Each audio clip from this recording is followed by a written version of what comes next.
Hello, bonjour à tous et bienvenue dans Tech24. Au sommaire cette semaine, santé, transport, commerce ou encore communication, les objets connectés sont partout, même dans les laboratoires des géants du web. Alors comment et quand les accessoires intelligents de Google, Amazon ou Apple vont-ils envahir notre quotidien? Ce sera le dossier de la semaine.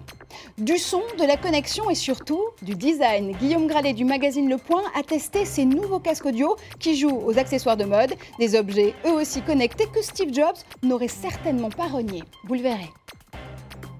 Mais d'abord, ils étaient 5 milliards lors du dernier recensement de 2010 et pourraient dépasser les 50 milliards d'ici 10 ans. Ces nouveaux envahisseurs high-tech, eh bien, ce sont les objets connectés. Armés de leurs puces ou de leurs logiciels, ils se cachent dans les textiles, les chaussures, les montres ou même les lunettes et permettent aux accessoires usuels de communiquer avec vos smartphones, tablettes ou encore ordinateurs. Et si l'idée est aussi vieille qu'Internet, sa mise en pratique commence à aiguiser et vous le verrez l'appétit des géants du secteur, car qu'on se le dise, les vêtements intelligents sont la prochaine étape de la guerre des plateformes mobiles. Alors Guillaume, Google a épaté la galerie numérique en présentant ses Google Glass, ses lunettes connectées, il y a quelques semaines. Est-ce qu'il y a d'autres projets dans les starting blocks chez les grandes marques web? Exactement. Alors en fait, tous les géants vraiment s'intéressent à cette nouvelle Eldorado. Vous avez Amazon, Apple qui travaillent sur des projets secrets. Microsoft, lui, vient de mettre au point avec le Stade français et le Stade toulousain des maillots de rugby qui sont dotés d'un tag et qu'on va pouvoir prendre en photo avec son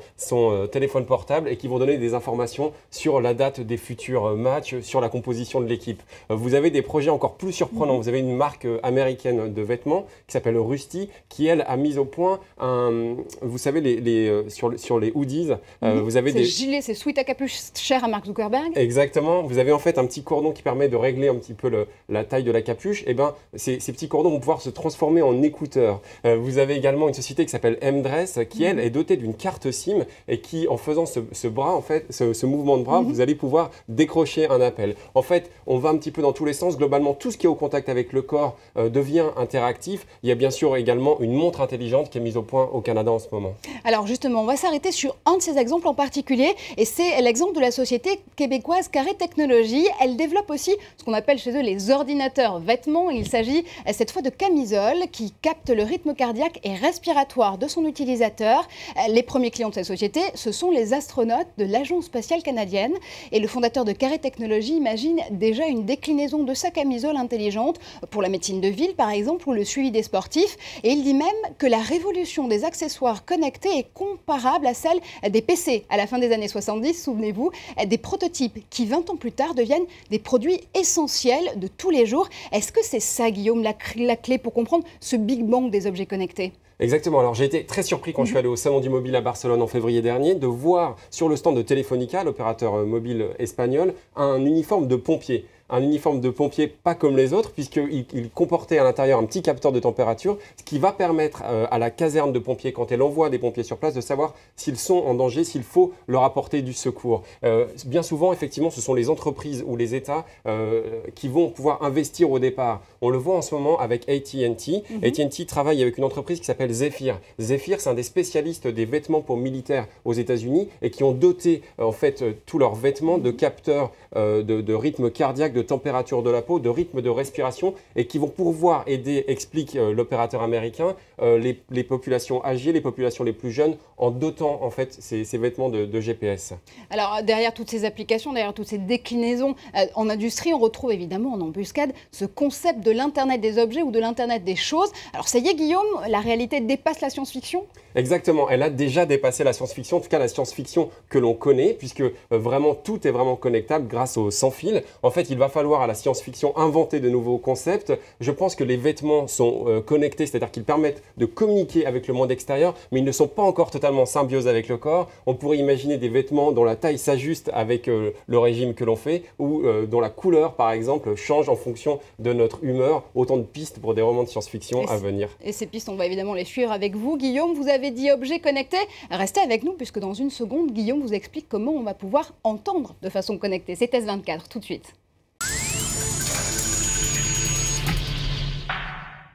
9,5 millions d'unités vendues en 2011 et déjà plus de 2 millions rien que pour ce début 2012. Le marché du casque audio ne connaît pas la crise, bien au contraire. Les fabricants de casques se livrent une bataille acharnée sur la niche du très haut de gamme. Des produits toujours plus performants, toujours plus design, dont vous avez testé un modèle, Guillaume. C'est le dernier né de la marque Harman Kardon, le BT comme Bluetooth. Exactement. Alors ici, on est vraiment, vous avez raison de le dire, Marjorie, dans le marché du très haut de gamme, à plus de 200 €, on est à 249 €. Mais ce que je trouve très intéressant, c'est d'abord le design, hein, vous l'avez dit tout à l'heure. C'est quelque chose qui a vraiment été pensé pour fonctionner avec l'iPhone, avec tout le matériel Apple, iPad ou iPod Touch.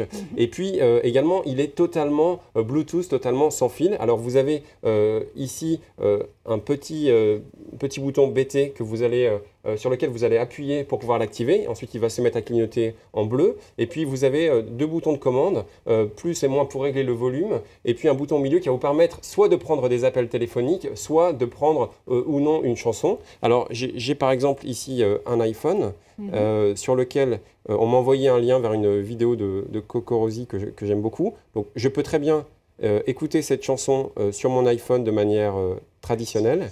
Mais je peux également, grâce à ici, aller directement sur le casque. Mais surtout, ce qui est intéressant, c'est que je n'aurai plus besoin ensuite d'aller, là moi j'entends la chanson, d'aller sur la... Je vais commencer à danser, vous savez, comme dans les nouvelles soirées maintenant qu'avec des casques. Eh bien, je vais pouvoir uniquement contrôler cette chanson avec le casque et sans avoir à utiliser mon téléphone. Et c'est la même chose pour prendre des appels. Alors, deux infos là-dedans. Vous aimez Cocorosi. L'autre info, c'est surtout que ces casques sont de plus en plus connectés et sont sur le marché du très haut de gamme. Comment est-ce que la concurrence réagit face à Harman Kardon? Je pense par exemple à Beats Audio. Exactement. Alors, ce qu'on a vu également pour attirer les consommateurs, c'est une surenchère marketing. On le voit chez des marques comme Fidelio, comme Marshall. En fait, chacun essaye d'attirer des stars. Vous avez par exemple David Guetta qui est chez Beats, mais également Bob Sinclair, un autre DJ très branché, qui lui est chez Sennheiser. Et vous avez même 50 Cent qui a lancé sa propre marque. En fait, on a une vraie bataille d'images. On va porter un casque comme on porte des habits très branchés. Hein, c'est de manière très visible. Et puis, il y a un mouvement qui est très intéressant à suivre, c'est-à-dire que ces casques très visibles, on les avait avant dans son salon, hein, on les branchait à la chaîne hi-fi. Ensuite est arrivé le Walkman avec des casques comme de moins bonne qualité, l'iPhone avec ses petits écouteurs, et là on redevient vers quelque chose de très visible. Qualité, très visible et surtout accessoire de mode. Merci Guillaume pour cette grande traversée de la connexion. On vous retrouve la semaine prochaine évidemment sur ce plateau dans Tech 24, car vous l'avez compris, c'est presque la fin de cette émission. Merci à vous de nous avoir suivis. Rendez-vous à l'adresse, comme chaque semaine, facebook.com/tech24 pour nous retrouver et pour retrouver les coulisses évidemment de cette émission, et puis sur Twitter avec le mot-clé Tech24 pour commenter vous aussi l'actualité numérique.